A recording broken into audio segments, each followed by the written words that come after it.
Part 2. What's one thing that still makes you believe in humanity? I'm so sorry you're going through this, he said. You don't deserve to feel like this. He asked if I'd eaten, and when I admitted I hadn't, he handed me the sandwich he'd packed for himself. It's not much, he said, but you need it more than I do. As I devoured the sandwich, he said, let me help you. I immediately started protesting. No, I don't want to be a burden. I'll figure it out.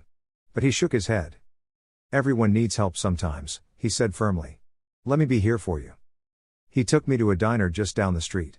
The warmth of the place felt unreal, like stepping into a different world. He ordered me a hot meal, eggs, bacon, toast, and a steaming cup of coffee. As I ate, he listened to my story without judgment. You don't have to do this, I said quietly. I know I don't, he replied. But I want to.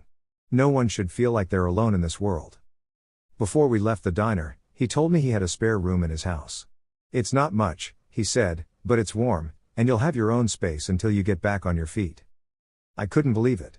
A complete stranger was opening his home to me, someone he'd met less than an hour ago. The first night of hope.